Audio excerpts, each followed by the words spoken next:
I know now as an adult that it had nothing to do with me. Her addiction had nothing to do with me, but it's unlearning all those habits. Right. Because I learned that if I can be busy, then she's going to love me more. And if I can do more for her, then she's going to love me more. I equated busyness, being hurried, to being loved. Before we get into today, I would like to bring up the fact that the traffic we're experiencing lately, exponentially worse than what we normally see, not only at this time of year, but at the times of day in which it is occurring.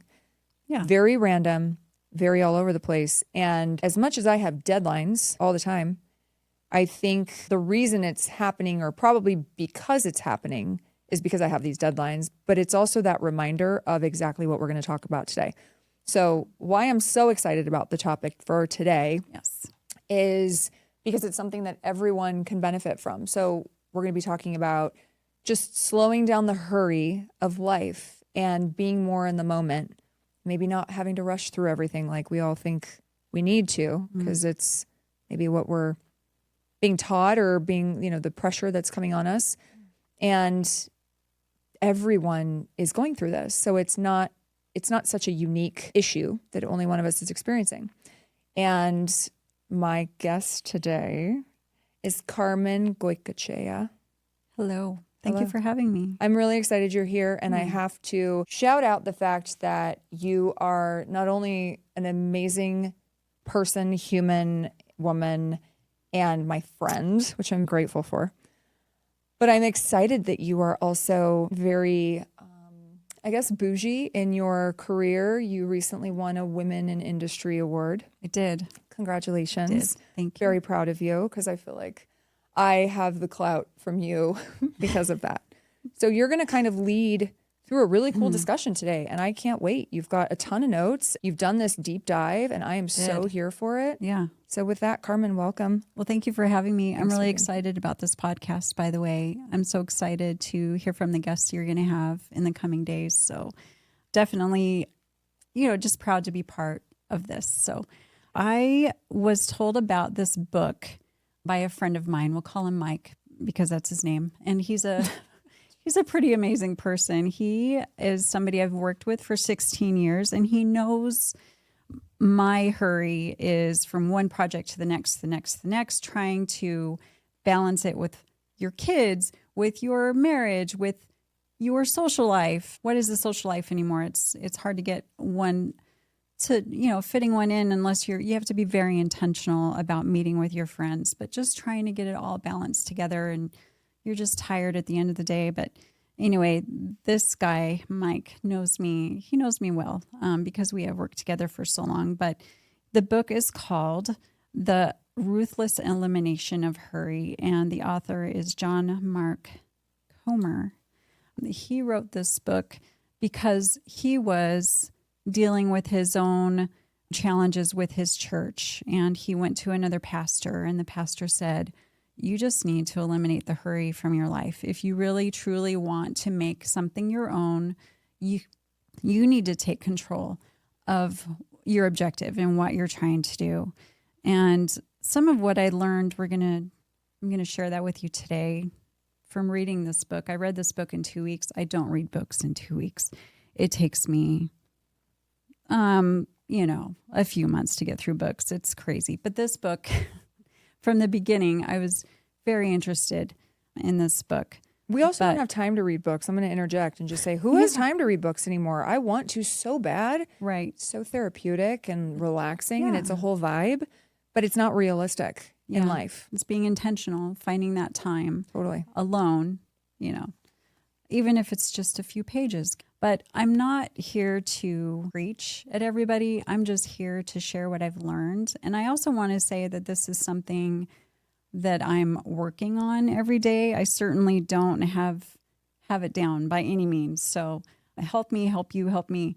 And, you'll probably find that you can relate to a lot of this. But I don't know, just being the firstborn in my family, I've got 3 younger siblings, 2 step siblings, big family. It was kind of on me to be responsible for everyone. it wasn't really something that was said to me. It was just kind of an unsaid rule. You're the oldest, you're more responsible. Keep everybody's schedules going. Make sure the kids are ready for school. Make sure we get to school on time. Make sure everybody's to bed. They have had dinner, and make sure your siblings do their dishes. And, it was just make sure everybody does their chores. And so it was just me running from my own personal stuff to making sure my younger siblings were doing what they were supposed to be doing. It was hard for me to learn to sit in silence, that it was okay to just sit there and have nothing to do. That's not something I ever learned. I'm well into my 50s and have still never learned that. I want to embrace the habit, this idea of taking time to rest, that not every single moment needs to be filled with a task, or every single moment needs to be filled with some kind of a noise going on. It's okay to just be still. Do you know anybody who is addicted to drama? Like, they have to have some kind of drama going on in their life. And I think that's also a form of this idea of hurrying around.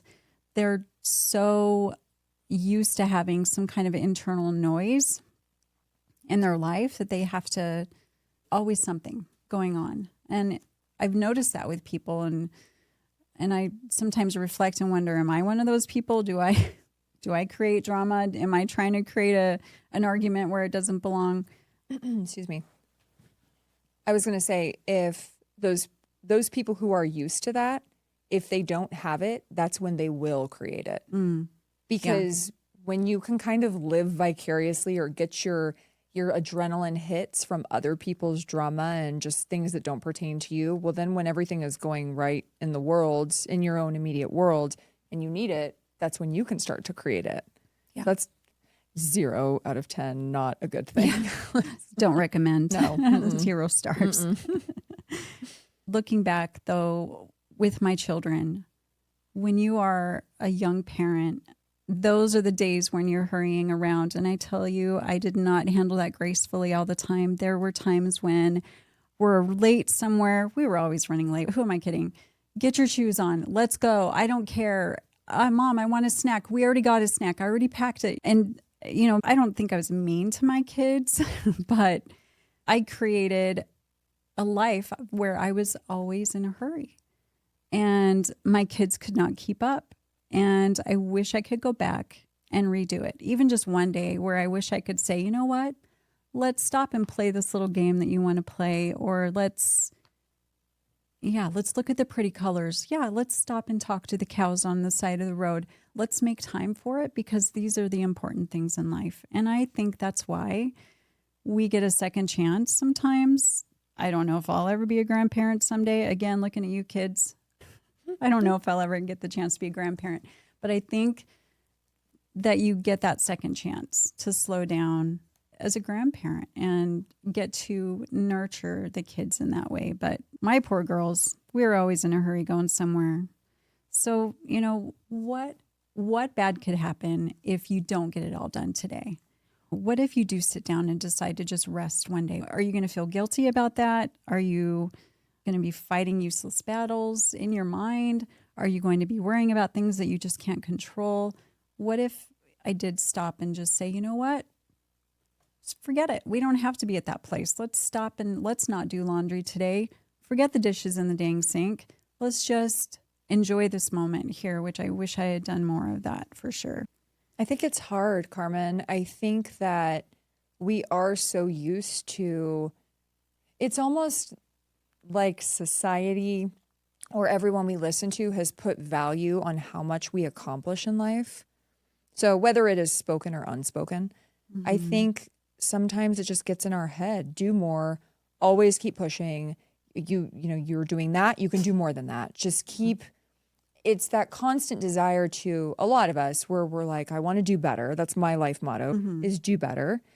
And in doing better, sometimes I think, well, if I did it this way, then I'm going to have to do it. Now we elevate it and do it this way.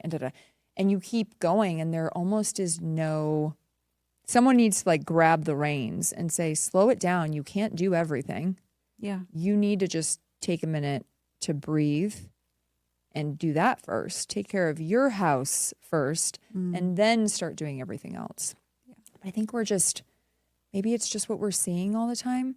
Yeah. Maybe it's an American thing because as you know, in Europe, they work to live. They don't live to work. They don't live to stay busy. They like, the slower pace of life. That's definitely a culture thing here in this country, for sure. Yeah.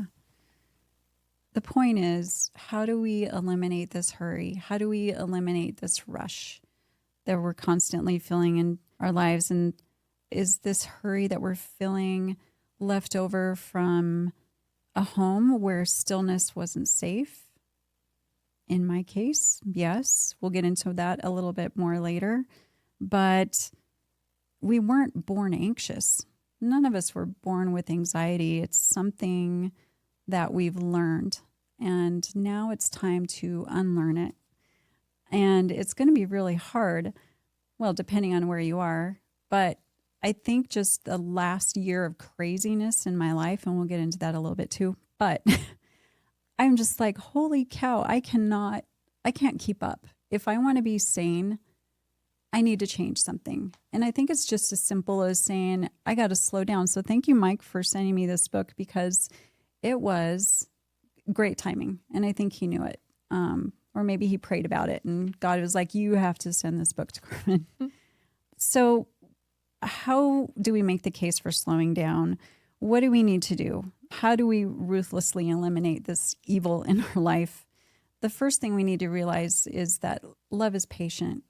It is the opposite of hurry, kind of like the example I shared with my kids. Was I showing love to my kids?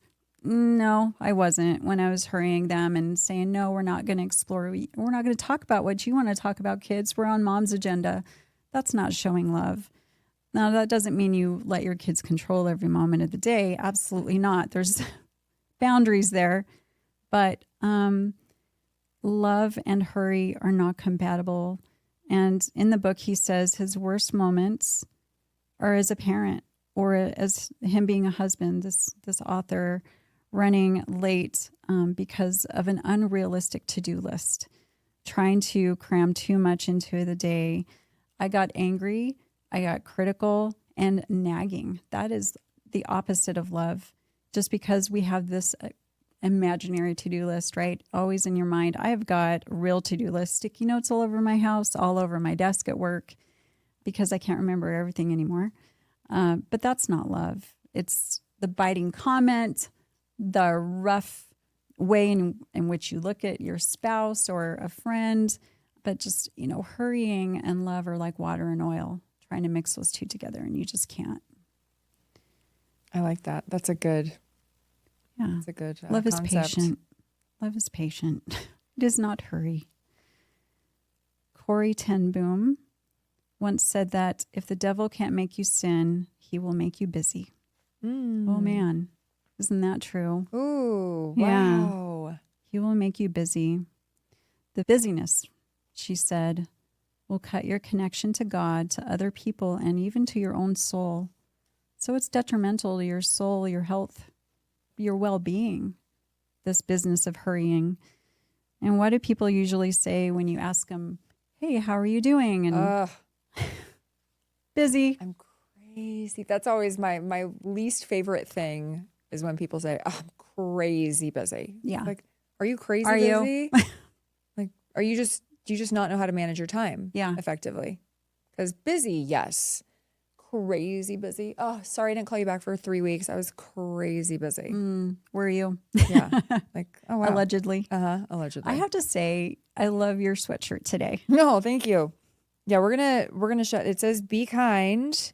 of a bitch. Yeah. My blonde bestie Lacey gave this to me, and she had a matching one, but hers was in black, and then she pulls this one out for me, and it's hot pink and not subtle.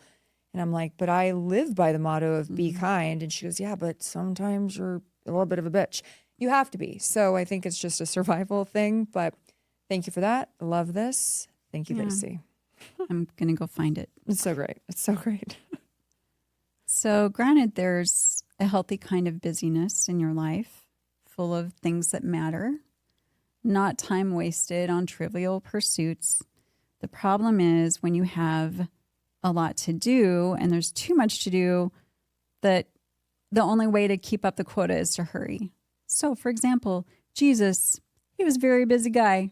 He was healing all the things and making all the wines and all the people he was blessing and forgiving all the people. It's true. He was a very busy guy, but he wasn't in a hurry. He took his time with people. He took his time with the little children. He was a great example of being a very busy man. He was walking everywhere. He didn't have a car to drive from one town to the other side of town. He made it work because he understood the importance of the moment. And, you know, he's a great example. Corrie ten Boom, her quote, that's another great example for us to maybe think of as we're running chaos through our day. Remember that patience is a virtue, right? Yes. Yeah. And when you think of that, when you put it in perspective of, okay, it is a virtue. I mean, not everyone is capable of it, as you're explaining, because we're moving, we're doing it fast. We're so crazy busy. Yeah. That to sit with the silence, like you were saying earlier, or to be patient. Jesus was patient with the children and all the people, everyone who wanted to talk to, whatever the situation is. Yeah. It's patience, and that's hard sometimes. It's so hard. And then you pray for patience. Oh, look out. My husband recently, he's going through some things, and he looked at me and he's like, I don't remember praying for patience. And like, maybe you did, because man, you are surely getting a dose of it now, because you have to have those situations where you're going to learn patience, and maybe things aren't always going our way. The problem is in our culture, as we were saying, especially here in the United States, is slow is bad. Fast is good. Not getting your coffee on time is bad. Sitting in a restaurant waiting for your food is boring. Fast service is good. Just the readiness and the promptness is good. We consider that a good thing. Not sitting and waiting. We don't equate that to, the more you wait, the better it's going to be. Most of the time. A hurried soul keeps us from the very core of what humans crave, and that is peace in our lives. You don't have the time to slow down and experience that peace if you're hurried. And we will always lose more peace than we gain when we're in a hurry. Our emotional health is at stake. Our souls are at stake. We move so fast through life, and we're stressed out, on edge, quick to snap at our loved ones. And hurry leads to anxiety, restlessness, burnout, and all we need to do is slow down. It's hard. It's so hard. It's hard. Like, I can say this stuff. Like I said, I'm learning this stuff. Yeah. It's like you have to wake up and go, just say the word slow down in the morning. Just start there. Or patience. Maybe it's just start with a word in your mind before you pick up your phone, turn it on and start scrolling, looking through email, and filling your mind with the stuff that you have to do for the day. Maybe just sit for just a few moments and, pray or just meditate on a word. I will say I'm very comfortable sitting in silence. I love it. I love just being with my thoughts or being totally disconnected. Unfortunately, I can't do that as much as I would like to because of maybe my work. Because, I'd say it's probably mainly because of my work and everything that I'm involved in, whatever it may be, but mainly work. So it's really hard for me to do it now, even though it's what I want so bad, to have one day where I just don't have to answer a call, anything. And a fun anecdote about Idaho and moving here over 5 years ago was that when I started at my brokerage, I remember my broker saying, this is Idaho. It's very different than California. So if you call another agent and they don't answer because they're skiing for 2 days, that's normal. That's expected. Kind of like, you're in Idaho now, so you can slow down. Whereas California, you live to work. You're just like hustle, go, go, go all the time. But over the past few years, I've noticed that it's shifted here as well. Good. So it's not, it's shifted to the toward the other way. California, to the California. No, that's not good. I know, to the, just now there's no skiing thing. So you're just, it varies person to person, obviously, but I see that difference. And I'm like, oh, I wish it didn't. I kind of liked when I could drive by the cows and chill and, everything's just, it's moving, it's growing, it's fast paced. It's protecting your peace, right. Not letting the external stuff in. Because I've decided today, Sunday, Saturday, a random Tuesday, I am protecting my peace today. I'm not letting any external nonsense bullshit inside of my peace today. And you get that, bad phone call. Okay, just breathe through it. Whatever it is, take a vacation day. But I think it's important to have a regular protect my peace day. It should be a habit that you have every day anyway. I'm not going to allow somebody else's behavior dictate how I behave or how I speak to somebody. That's also a form of protecting your peace. But yeah, it's, I can see us becoming more like a New York City or like you said in California where it's more rush, rush, rush, hurry, hurry, hurry, because if I don't take care of it, somebody else will. And in your case, it could be a matter of business, right? That's your livelihood. This pandemic of work, I tell you what, we have got to do something about it. I know. Is there a vaccine? I mean, call Fauci. Yeah. Oh, man. That's another show. Mm-hmm. So most historians, they point out to 1370, and I learned a little bit of history in this book. They point to 1370 as the turning point in the West's relationship with time. That year, the first public clock tower was erected in Germany. Before that, time was natural. We went to bed with the moon. We got up with the sun. There was a rhythm to the day, right? Some days are longer, some days are shorter, depending on the season. There was a rhythm, and our bodies got used to that. And the clock changed all that. It created this artificial time. It's that slog of 9 to 5. Thank you, Dolly Parton, for the 9 to 5 song. But it's that 9 to 5, right? Keeping up with the clock, watching it, making sure that you have certain things done by a certain time. And we stopped listening to our bodies and started listening to our alarms and watching our calendars and trying to keep up with all the Teams and the Zoom meetings now. And oh my gosh, if somebody continues to double book my meetings on Teams, I don't know what I'm going to do. I mean, just side note, a little bird walk there. What the heck? That would drive me crazy. I know who you are. You know who you are, and you keep doing it. Stop it. But, and also a little more history. In 1879, Edison created the light bulb, which, thank you. Really appreciate the light bulb, but it also created this artificial light. And before that, I learned on average, we slept for 11 hours a night. Could you imagine? Oh my gosh. I mean, if I could go from, well, let's see. Last night I got about 6 hours because of the pets I have. So now they're dictating my life. But 11 hours? That would be a dream. What would you do with that? Oh, I would be so happy. It would be. There are times where I go through weeks of insomnia and I think, I just want to prick my finger on the spindle of a spinning wheel and go into a deep slumber for, I don't know, 4 to 9 days. Just stay. And just, I want there to be a protocol to wake me up, but I would give me the spinning wheel, like all of it. Yeah. I want the sleeping beauty. Just, I want the days of the rest. Wake up refreshed and peace. Yeah. Sounds great. 11 hours. We all need that spindle. Yeah. Sign me up. Do they have it on Amazon? Yeah. I would like a spindle. So more psychologists and mental health professionals are weighing in on this pandemic of the hurry, claiming that life speed is out of control and dangerous, as a matter of fact. So it becomes a safety issue. They're now calling this epidemic the hurry sickness. It's actually a thing. I Googled it. It's actually a sickness, a hurry sickness. And they actually have labeled it as a disease now.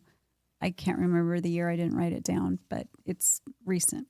Is it a mental health crisis? Is that how they're labeling it, kind of, to put it more in mental health? Because it is. It's almost OCD fixation of. Yes. And even more so now that we have our digital world in our back pocket, right? We have more of that. Access to information is not always good because we used to have to take our time to get information. And if we had to wait, it was like, meh, it's okay, we'll wait. Not anymore. So there is a definition of hurry sickness I looked up. Hurry sickness is a behavior pattern characterized by continual rushing and anxiousness. So that continual anxiousness that some of us are going to therapy or taking something for it because it truly is an issue. I have a friend that it's difficult for him to even leave his house because of the anxiety that he has.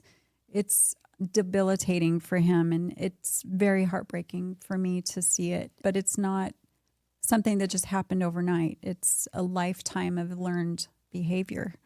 But I would argue that this hurry sickness probably has a lot to do with that. So people who are chronically angry and in a hurry are more prone to heart attacks, strokes, that kind of thing. Wow. Your anxiety gives us high blood pressure. And so this hurry sickness, this eliminating the hurry is actually going to make you healthier too, both physically and mentally. Can I pivot real quick and throw you off completely? Yeah, do it. Do you think that this is all on purpose, right? And do you think that the increase of this hurry sickness and this rise in anxiety, do you think it's all stemming from Big Pharma to keep us addicted to like Xanax? Oh, absolutely. Yeah. Because 100% yes. Yeah. Yeah. Okay.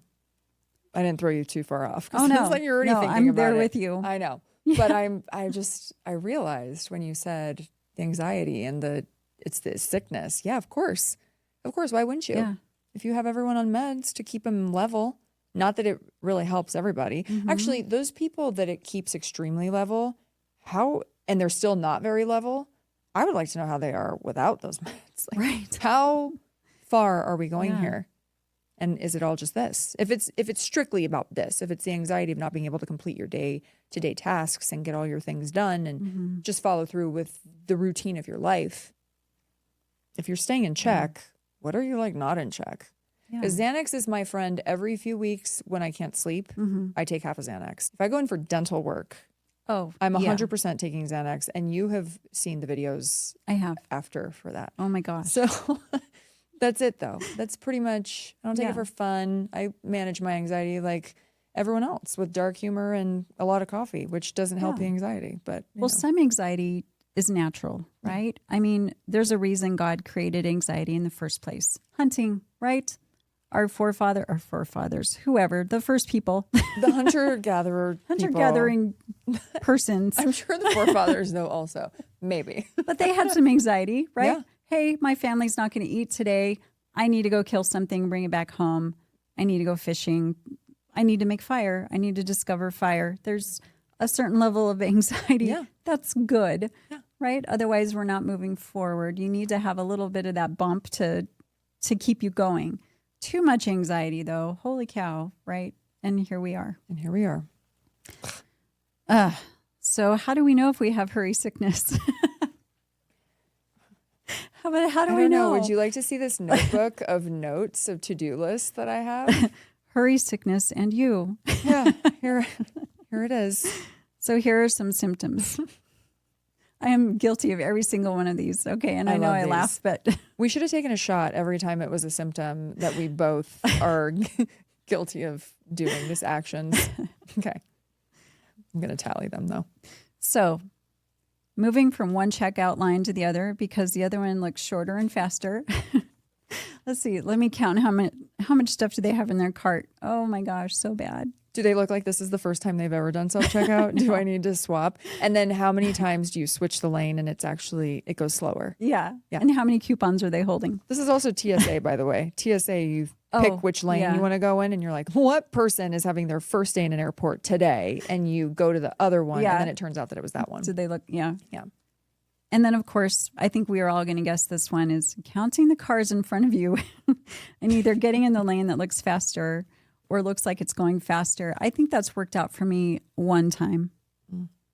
And I've done it. And I've driven with you. You stay in one lane. I try. Pretty consistently. I try. You're a pretty safe driver. Thank you. You're not an anxious maniac driver. I try. Me. I try to be semi-level headed with that. I appreciate that. My girls are like, Mom, you have to stop yelling at drivers. I'm like, but look at them. Look at what they're doing. And I definitely yell it. I definitely have my moments where I have these Italian hand motions in the window. So if they're looking in their rear view, they think I'm going crazy. Yeah. But I'm just speaking with my hands and also backing it up with the words that they can't hear. Us Bascos are a lot like you Italians with your... And then you look at the driver to see if they look as stupid as they're driving. All the time. As you pass them. And then I'll say something like they heard me, right? I'll be like, this. Like, what are you doing? Yeah. And this one's my favorite. Tasking to the point of forgetting one of the tasks. Walking into a room, looking for something. Oh, I forgot to dust that. You go to grab the dust rag and then you see, oh, if there's a pile of something I meant to go through the other day. Or, oh, there's my puppy. Dang, we have to give you a bath. I forgot to do that yesterday. Like, wait a minute, what was I doing? Oh, I was looking for my keys. Wait, why was I looking for my keys? You guys, I got into the shower last week. I usually wash my hair in the shower. It's a good thing. Yeah, right? every now and then. Got into the shower, got my hair wet, and just, I don't know what happened to time, but it just went by. I got out of the shower, drying off, and I'm like, I didn't wash my hair. What was I doing in the shower the last 10 minutes? No idea. Oh. My mind went somewhere else. I was thinking about work. Did you do like a full shower? Was it like, did you shave your legs? I did all the things, but I didn't wash my No, but like sometimes if I'm like, okay, wash my hair, shave my legs, like it's that comprehensive shower, right? But, oh, you forgot to wash your hair, but you wet it? Yeah, I got it wet. Like I was So you were just going on to, autopilot in I a was just- shower? But that's happened to you before when you drive, right? Where you just arrive home and you're like, how did I arrive home? The hypnosis. Yeah. That's scary. It's terrifying, actually. Yeah. Like you're behind the wheel of a deadly weapon, right? I mean, deadly weapon? Would it be a deadly weapon, a vehicle? Yeah, it is. It's considered a deadly force. It's a tool. Could be a you tool. can use to take somebody out. Sure. We've seen the Christmas markets. We have. So we know. Yep. But yeah, okay. That's terrifying to me. I don't like that. Yeah. And hello, nobody likes dirty hair. But this is the hurry, right? It's murdering our soul. No, It's taking out our peace. It causes irritability, hypersensitivity, hypertension, restlessness, workaholic. You know, I am a workaholic. It's bad. I'm trying to get better with that. But this hurry epidemic also causes emotional numbness, out of order priorities, lack of care for your body, and isolation. Now, some isolation is good. Agreed. Absolutely. You need it. That's how you're going to get your peace. But when you isolate because you're in too much of a hurry, trying to get from one task to the other, that you are compromising your relationships, that's not a good thing. It kills relationships. Love takes time. Getting to know a friend and loving them takes time. And that's something you can't hurry.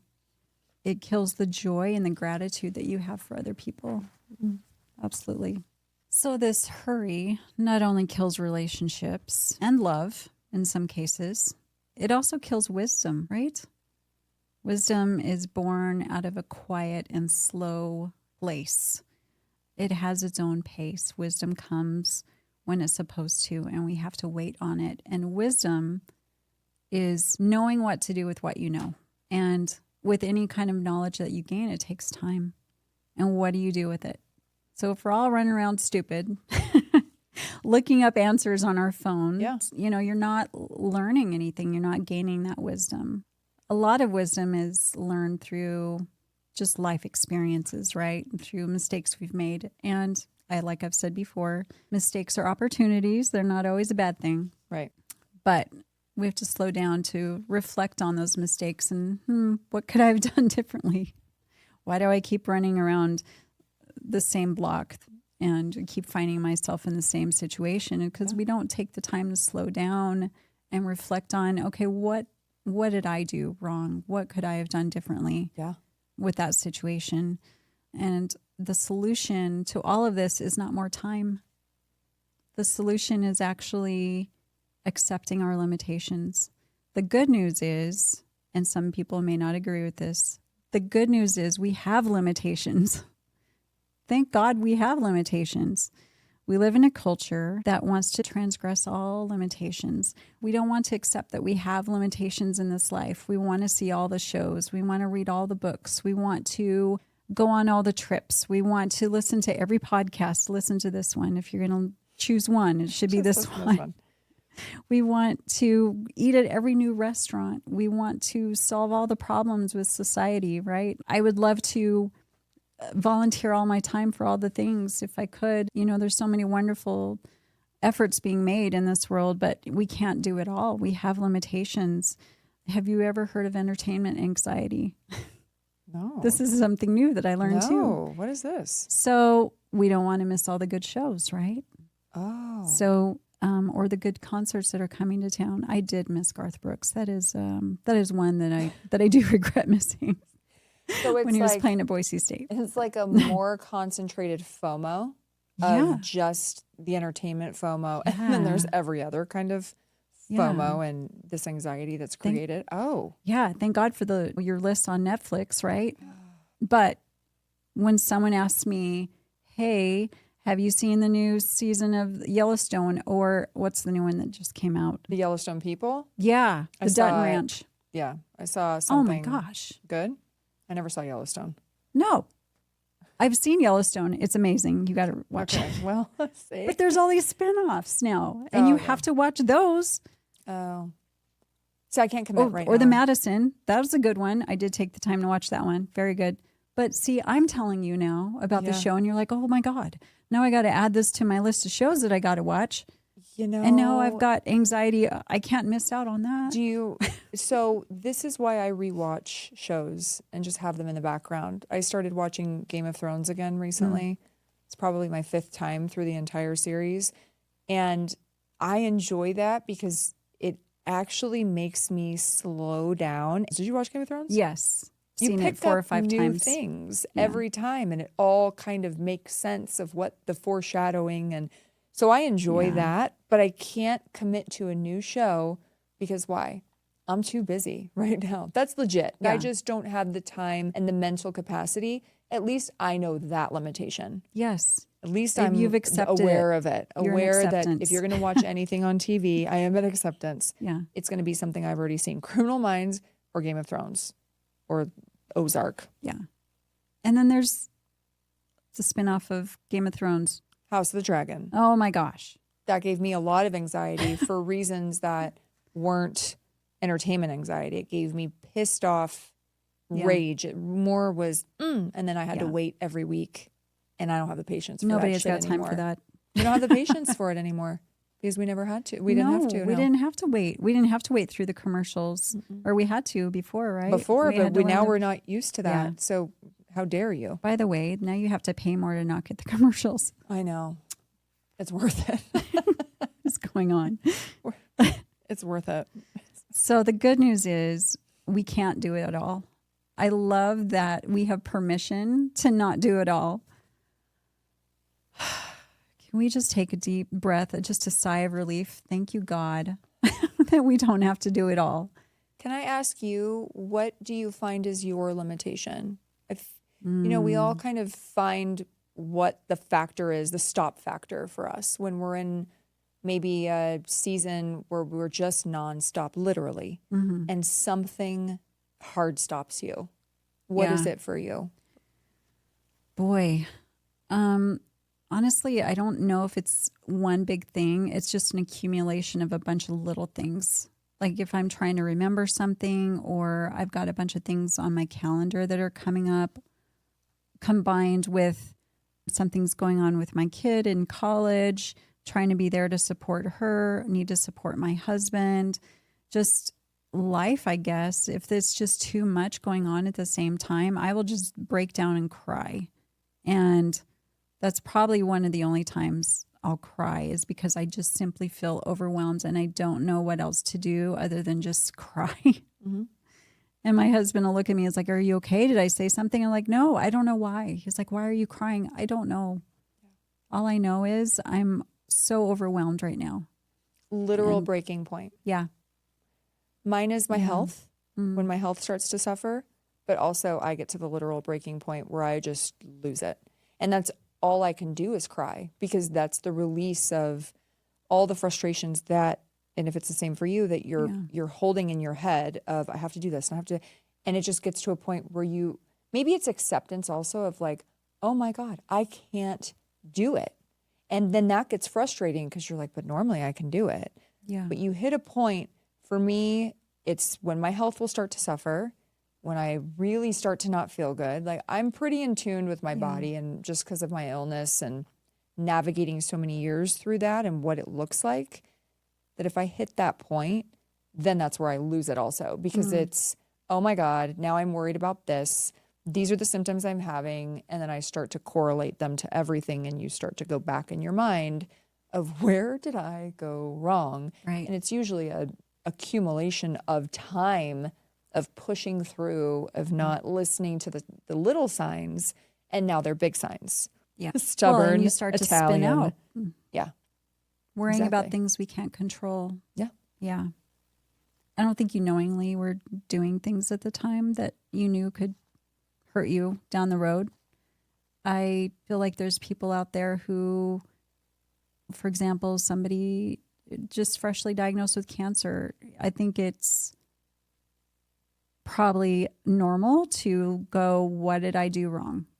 Did I eat too much of something? Did I drink too much of this? Was I outside too much in the sun? Whatever the case may be, I think it's normal to go back and go, okay, where did I go wrong?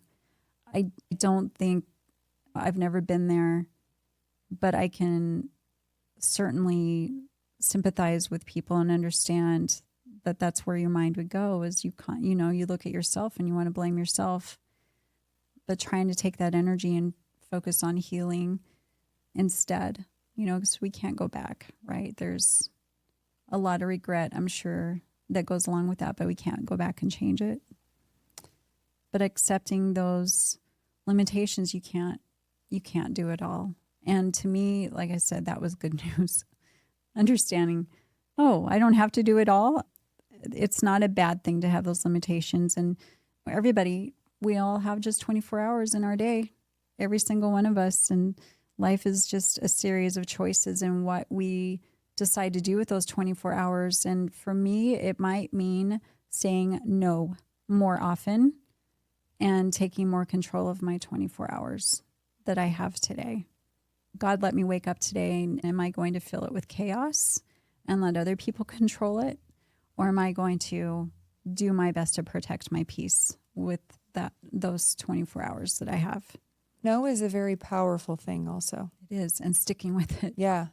When you realize how good you feel after you say no to something that you maybe really don't want to do, that's a great feeling to know that that's that little bit of control and power in order to protect your peace. I'm not going to love it.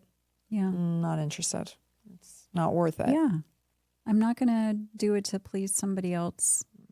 I'm not there anymore. I'm not in my 20s, 30s anymore where I'd say yes to, I guess I should do it. It would make that person happy, but it's realizing my time and my peace is just as important as theirs. And saying no without having to explain yourself.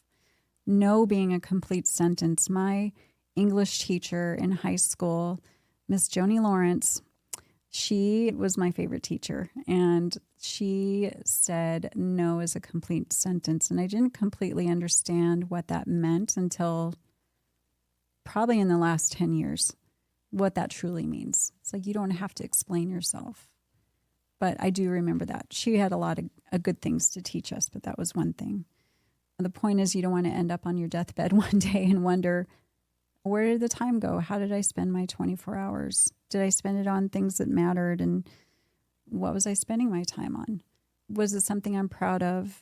I'm proud of my job. I'm proud of the things I do. And the things that I'm going to remember are the relationships I've built through my work. Not did this code get written, or did that test document and pass? It's going to be the relationships and the lessons we learn together. That's going to be important. So we're going to get into more stats here. A little bit of history. Now we're going to get into some stats. Perfect. So there are 8,760 hours in a year. So let's just start there. Can you guess how much time the average American spends on social media each year? 8,700 something 60. 8,760 hours in a year. Yeah, I'm going to say 3,000 or 4,000 hours on social media. Well, on average, it's 705. Okay. That's an average? Well That's the past average? that. Yeah. So that's the average of the min and the max. Okay. Yeah. So Yeah. 1,500. That's average. Let's Yeah. say 2,000. Okay. Overshot. But you never know. I mean, this James. book's a couple of years old, so Okay. I'm like, really? Only 705? Okay. I'm sure that stat has changed. But TV, 2,737 hours are Really? TV. So That's surprising to me. I Yeah. would have thought it would have been flipped. you thought it would? Yeah, I did too. Because a lot of TV, like the reels we watch, the news, right? We're picking it up on our mobile social. phones, but every day is a chance, an opportunity. It's a gift, right? To slow down and live deliberately, just trying to shut out the chaos and the noisy in our lives. So how do we do that? How do we unhurry our life? There's a lot of different things we can do, but here's some main ideas. Silence and solitude. We've kind of talked about that already, but do you remember a thing in the late 80s that we called boredom? Do you remember that boredom thing? I remember it. I do. I do remember it. I do. I remember saying to my mom that I was bored, and she's like, "Oh, what? You're bored? We're going to fix that." We'll show you bored. Yeah. Mhm. Yeah. You never told my mom that you were bored because she gave you something to do. Do you know what I would give to be bored? Oh, right. Just nothing to do. Give so much. Yeah. I long to be bored. Just, as a kid sitting there looking out the window on a rainy day or on the school bus, just what am I doing? Just for a little bit. Just bored. Just a little bored, but also boredom is probably what a lot of people would classify now as sitting in solitude, sitting in Yeah. silence. When you get to a certain point in life and you realize how beautiful that actually is to not have to say a word. When I lose my voice, if I'm sick, you best believe I am overjoyed because it's, I love that. can't talk. Sorry, Can't. guys. It's Not today. doctors. Yeah. Love it. So being bored, I think boredom is certainly something we've lost in the past. There's the digital natives that are out there today. And I'm not talking about the boredom you experience when the Wi-Fi is down or when your Instagram feed takes more than 5 seconds to load. I'm talking about nothing to do. There's no entertainment there.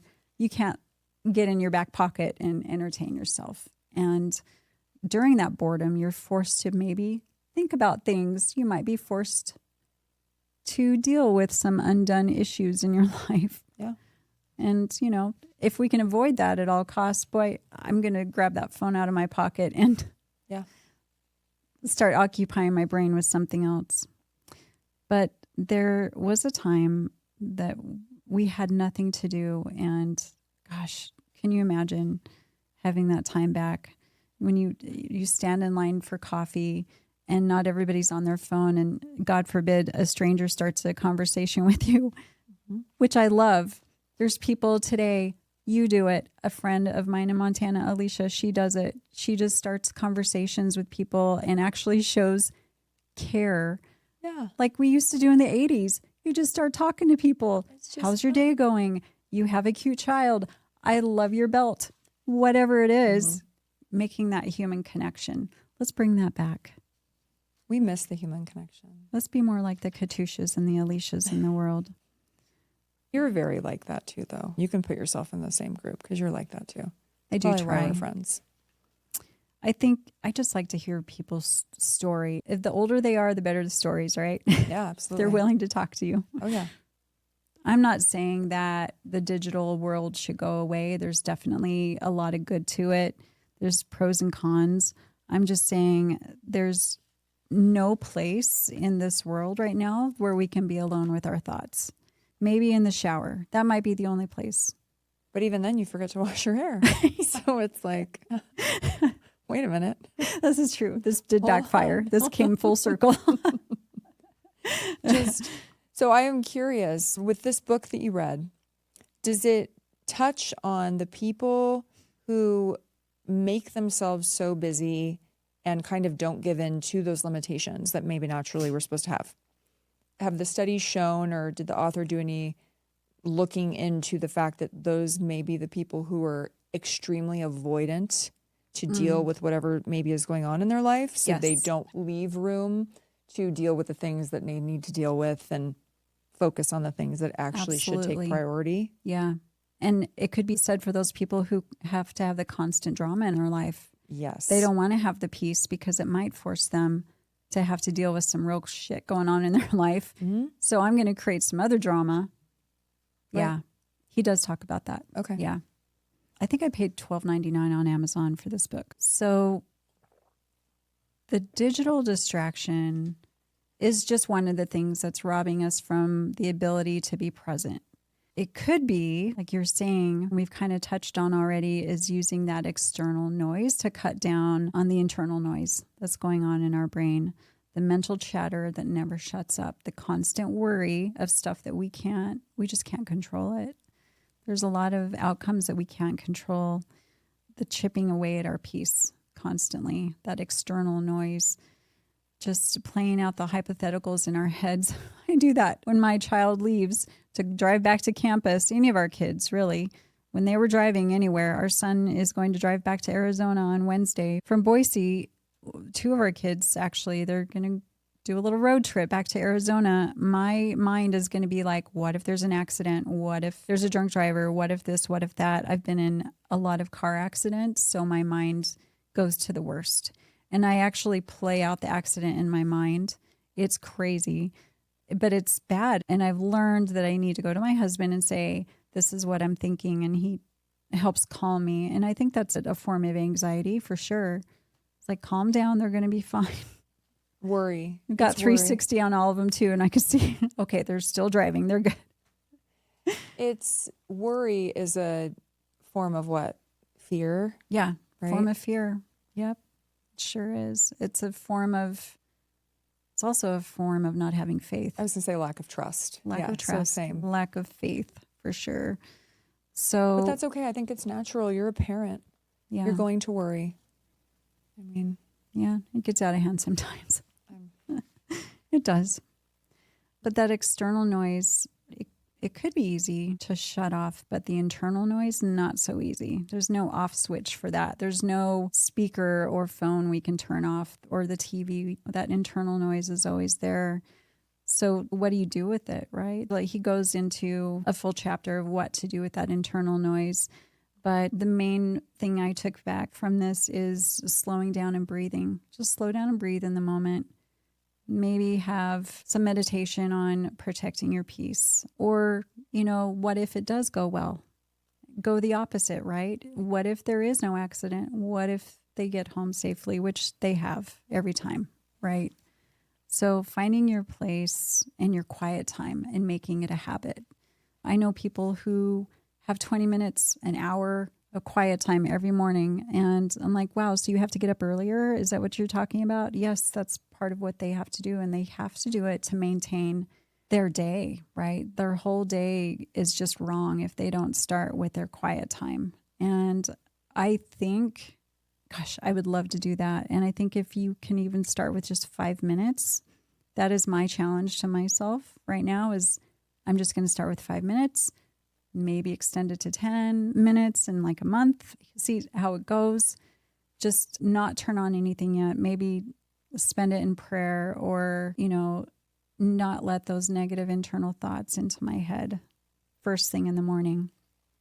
But that's another way to find your internal peace, and turning off the internal noise is finding your quiet time and actually making it a habit, not just once in a while, but actually a daily thing if you can. And non-negotiable also. Yeah, because you're protecting yourself. You're protecting your health, right? We talked about hurry sickness and what it does to us physically, emotionally, how it breaks down our soul.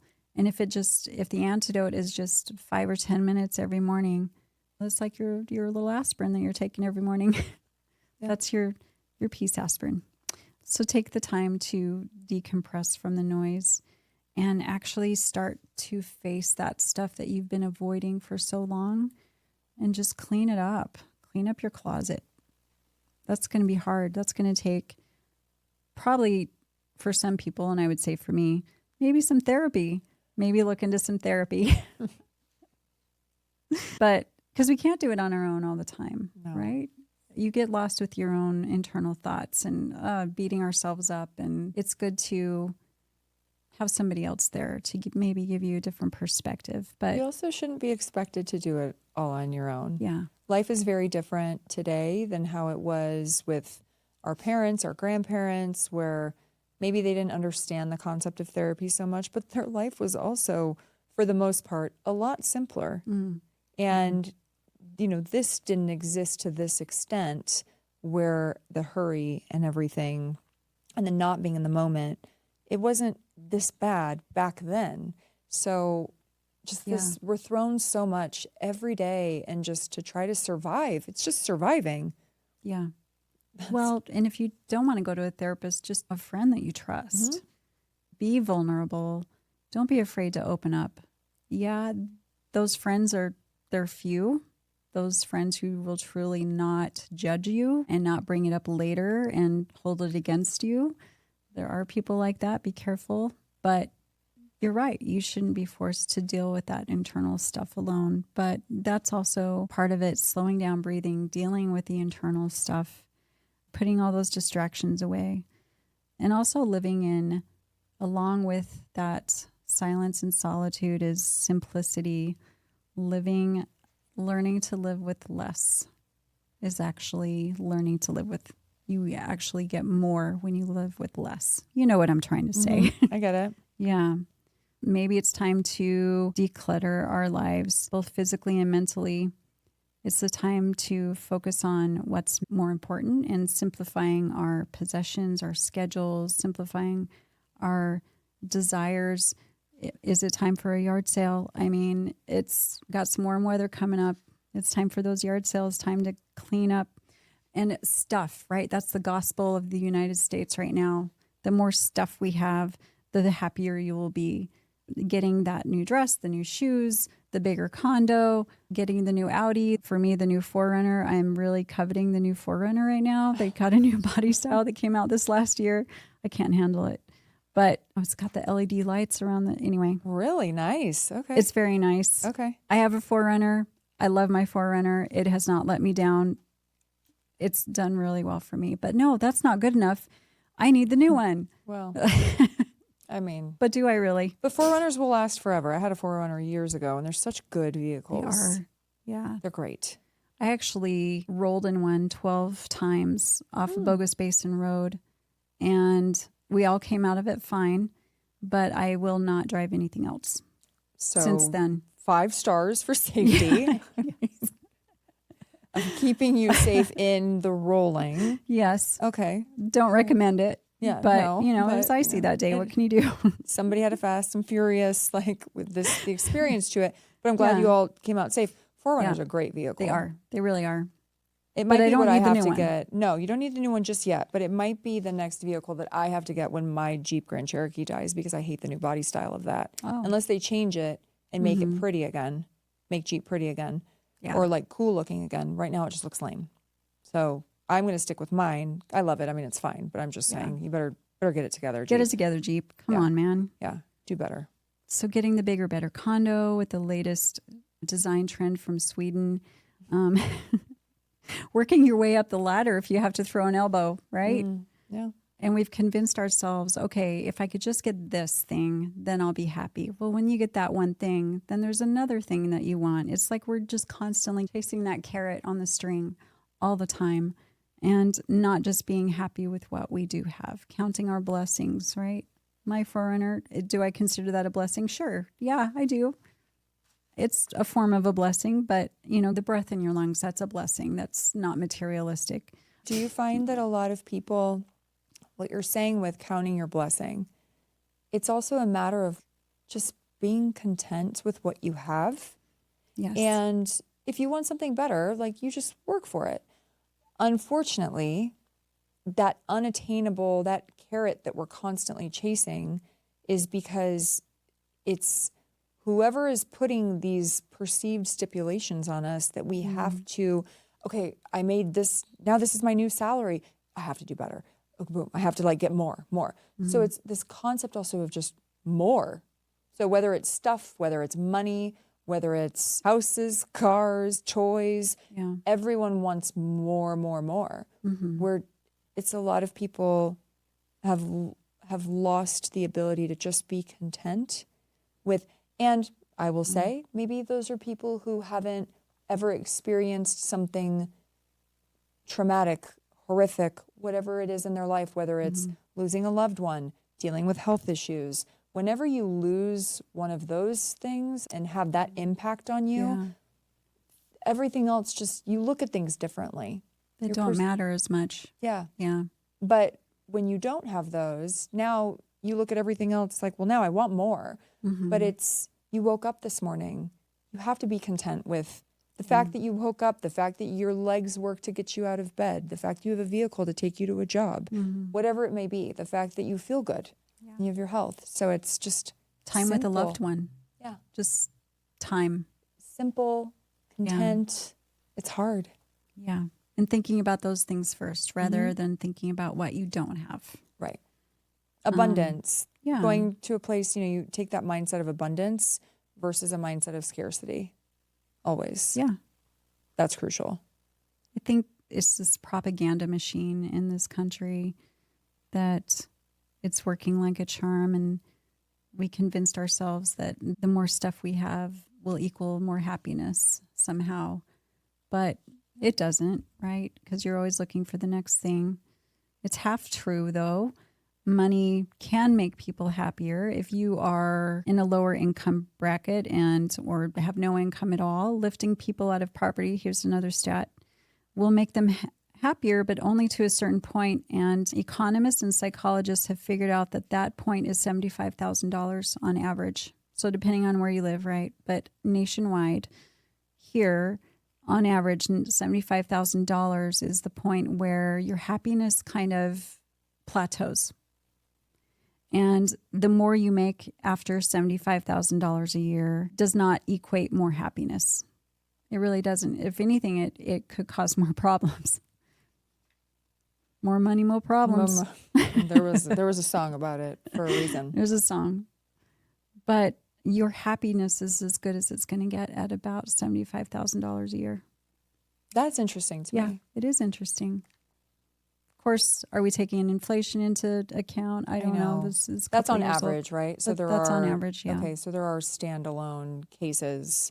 I would definitely want to be in the other case where you can give me all the money. There are things I want to do with it. There are visions I have for winning Powerball and being able to, like, my lifelong dream is to have an animal sanctuary. Lifelong dream. Yes. And then I would spend my time volunteering for organizations that I love and traveling. So I would mix it, you know, but to have that flexibility and that freedom and not have to worry about it, I think that that's where money does buy you happiness, because it buys you security. And honestly, if you're looking at it and utilizing it correctly, it buys you peace. Yeah. It doesn't buy you peace. It provides peace because you're not stressing about everything else. Yeah. You're not worried about, can I make the power bill right this month? Or speaking of animal sanctuaries, we should go volunteer at Babby Farms. Oh, yeah. I would like to go with you. Yeah. It is. What did I have? I had a leadership voice session the day that you did it. Yeah. And I would like to do it because your pictures looked so fun. It was so, speak of something that helps you feel at peace is volunteering. Oh. And especially with the animals, they're not going to complain. Mm-hmm. Well, some of them did. But they're so great. They're just like, brush me. We don't care. They just want to be your friend. They just want to play. Yeah, Babby Farms. Let's go out there. Okay. Let's do I'm it down. soon. I want to do it. So we've all heard that the most important things are not things at all. But there's this drive to possess more things. And possessing more things just fuels that engine of feeling like we have to hurry. And it fills more time. Can you imagine? Just think about, say I did get that new 4Runner. Comes with a I don't know, $600-700 a month payment. What does that $600 or $700 a month equate in my time? I don't get paid for overtime, but say I did, how much more time do I need to work to pay off that loan or whatever? Sure, to offset. Yeah. More money that you take on, more debt equals more of your time. If we start looking at it that way as not just an amount that we're paying, if we start equating it to time, okay, this is going to cost me 40 hours a month, whatever it equates to. If we start looking at it that way, gosh, I'm going to think twice before I buy the next car or the next whatever thing. Yeah, the next thing. And the next step, after you figure out that it would take you 40 hours of time, then you have to start taking that time away from things you already do with that time. Yeah. So if you had small kids that were in sports, now you can't go to those games. Sorry, kids. Yeah. Yeah. Can't do it. Yeah. it Dogs, does take animals time. to walk. It's your everything. There's a compromise and a cost to everything. Absolutely. So if we have, okay, how many hours is this going to cost me in time away from what I love to do? Less time means more hurry. And the more stuff we buy means more time to devote to those things. And it means more hurry. Just to put it simply, spending too much means we're paying too much in our health, paying too much in the joy that we could be experiencing otherwise, that we could otherwise have at an unhurried pace in our lives. So let's talk about the opposite of things, and that is minimalism. I'm very interested in this minimalistic life.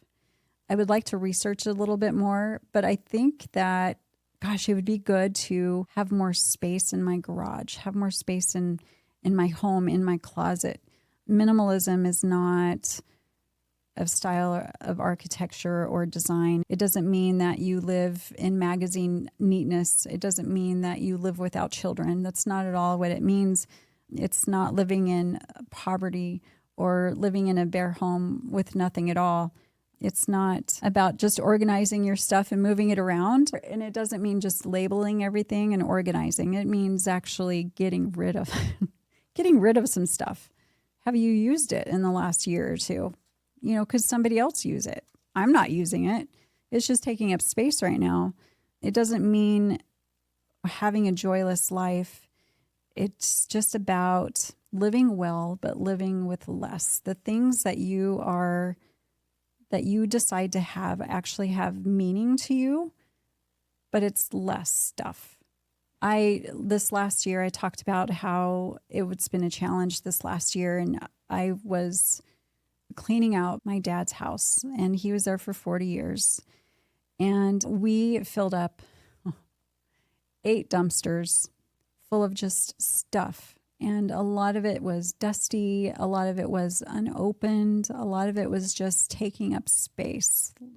There wasn't much room in the rooms to navigate around. It's like, where do you even start with all this stuff? It took months and months of most of my year last year to get it cleaned up. And at the end of it, we ended up selling his house, and it was just a huge undertaking to get it all done. I said, I am going to clean out my house. I'm going to start giving stuff away. I'm not going to do this to my children because there were some nightmare days, truly. Oh, I'm sure. That generation, though, your dad's generation, my grandparents, my mom's generation, like all of it, they held on to things. Oh, yeah. Because they typically came from nothing. Yeah. And they had to work for everything. So they have a very different outlook on it. Yeah, that's for so sure. It's just the grace of, okay, we're just going to not keep this, though. Yeah. We're gonna It was hard. He was like, well, we can use that. I'm like, Dad, what are we going to use it on? Did you even know that you had it? So we'd have to talk through some of these things. There were some things that he was very, insistent on keeping. And we did. And it's now at my house. Yeah, we will revisit those things. But, what if we just have what we needed? And so here's some ideas that he shared to live that life of minimalism and simplicity and Again, before you buy something, ask, what is the cost of this item in my time? We talked about that. How often will I use it? Does it distract me from other things that matter? Never impulse buy. If somebody needs an answer today, the answer is always no. That's a good rule to live by with anything. You need an answer right now? Well, the answer is going to be no. Every single time. Don't pressure me into any decision because the answer is going to be no. That's a smart way to look at it. When you do buy, opt for fewer, better quality things. Share your things, trade your things, give things away. I love to give things away. Here, this will look better in your house. Learn to budget. I think that's an ongoing lesson learned, right? We all struggle with that one. Yeah. We all do. Recognize advertising for what it is. It's just propaganda, right? We always have advertisements popping up on our phone. We just have to keep scrolling. You don't need it. Just keep on scrolling. Mm-hmm. Keep on swimming. Mm-hmm. Start slow. Maybe just start with your closet. Have I worn this in the last year or two? Okay. Somebody else could probably use it. That's my most fun one, by the way. Yeah. I love going through my closet. And I do put the year or two because sometimes if we don't, I don't know, this year we didn't really have winter here. So, okay, well, I didn't wear it last year, but I would have worn it this year if we had a winter. So now I give it another year. I mean, I like that. Yeah. Allow yourself more than 4 outfits, Totally. 7, maybe 1 for every day of the week. Totally. 365. Yeah. But it's the DVD collection or the G.I. Joe collection. Start there. Hey, Carmen, I like my DVDs actually. So hold on. I'm convinced that one day I'm going to need to use my DVD player, which I also still have. It also plays CDs. Oh. So the day that all my CDs are in a book, one of those big books, and I still have a lot of DVDs. I just think that one day I'm going to need it. When Katiuscia goes off grid. Yeah. You know where I am. Yeah. With my DVDs and my CDs. Yes. And that She's got one the iPod like Nano that I have also. Perfect. But, if you have a fetish with coffee mugs, you know what to do. Oh, yeah. Right? Go through them.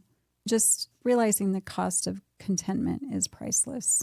At the end of the day, you just feel like, after you throw something away or give it away, you just feel, I don't know. Maybe it's just me. You do feel good. So what do we need to do in addition to all these things? So we've talked about minimalism. We've talked about solitude, silence, peace. Maybe it's just time to simply just slow down. But how? Well, here's some ideas. Drive the speed limit. Good job again on that. Get into the slow lane on purpose. Do things that make you slow down on purpose. Come to a full stop at stop signs. You guys, I got a ticket because I didn't stop all the way one time. I guess I deserved it. Don't text and drive. Show up 10 minutes early for an appointment. Get in the longest checkout line in the store. Are you crazy? But this was an idea. I'm not saying you have to do all these things. Maybe just one thing. Just ideas. Turn your smartphone into a dumb phone. Remove the apps. Take the email off your phone. Putting your phone to bed before you do. Or don't wake it up when you do. Set limits for email and social media. I did that for my kids. Kill your TV. Ugh, I don't know. That's a tough completely? one. Like kill it. Oh. Yeah. Like Office Space, go out there in the back and damn, it feels good to be a gangster when it takes the bat to the copy of the printer or the whatever it was. Yeah, that was rough. Killing the TV. Walk slower.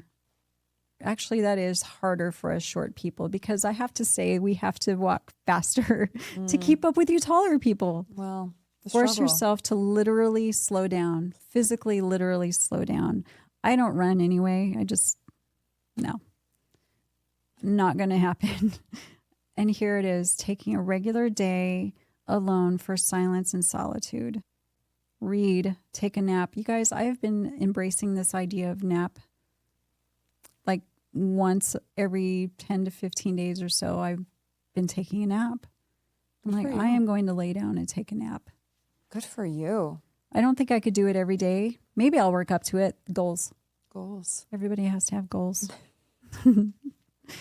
So none of this, again, comes from this uptight, judgmental place. Like I said, I'm learning all of this stuff myself, and I hope to embrace maybe just one thing. I'm not going to kill my TV.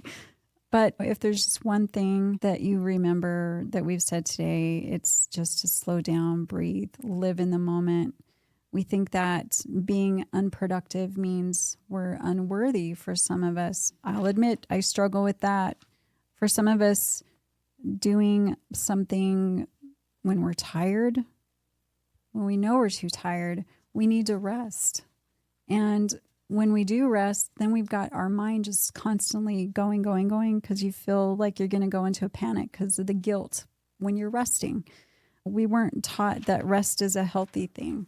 Instead, we were taught that rest had to be earned. Going to get a little more personal here. You know, I grew up with my mom she struggled with alcoholism. And as a kid, I learned that if I could be good, if I could make dinner, if I could help keep the kids calm, then maybe mom won't drink. And I found myself at a young age constantly just trying to look for things to make her happy. And that made me very busy and hurried around the house all the time. If I could just do these things, then maybe mom won't be so stressed, and then she won't drink, and maybe she'll be sober tonight. Well, I know now as an adult that it had nothing to do with me. Her addiction had nothing to do with me, but it's unlearning all those habits. Right. Because I learned that if I can be busy, stay busy, then she's going to love me more. And if I can do more for her, then she's going to love me more. I equated busyness, being hurried, to being loved. But learning that resting does not mean that you're unproductive. It just means that you are truly taking care of yourself. We are allowed the time to rest, embracing simplicity, savoring the moment, right? Savoring this time that we have together today. I love the time that I spend with you. Absolutely. And just recognizing that some decisions can wait. They don't have to be made today. We don't have to act on everything today. We can sit in that peace, sit in that wisdom before we make any kind of decisions. And when we stop rushing, you will be amazed at how much more life you will get to enjoy. I love it. Yeah. I feel it also stems to gratitude. And so how we were saying content coming from a place of abundance, not scarcity, being happy with what you have, being content with what you have, being grateful for the waking up, for the I have a home I live in, I have a vehicle to get me somewhere, I have a job, I have people around me that love me. When you look at things with a lens of gratitude and truly practice that, because that is a practice to constantly be in that mindset of being grateful for what it is, because the world is so loud. Everything around us is loud. The people, just the things, there's the noise. So it's to shut off the noise. And I am incredibly grateful for everything I have, but mainly my relationships. That's always, my health and my relationships is always. So very grateful for you and for sharing all this today and the opportunity to have this conversation and just share and learn new things. Like, I really thought people would have spent more time on socials than TV, but I guess not. I mean, wild world. Yeah. But thank you. You have to give yourself permission to do it. And I think we're waiting for the world or somebody else to give us permission. And it's taking that control back of your peace and giving yourself permission. And to me, it's good news that we can do that. But like I said, it's good news we don't have to do it all. What? I don't have to do it all? Game changer. Yeah. Relief. Huge. Thank you for sharing all this. Yeah. Thank you for coming on and talking about this. Thank you for having me. I love it. I love sharing new things. And I love learning them. And I love you. I love you. Thank you, my friend. Yeah. Have a good day, everyone. Yeah. Have a great day. Bye.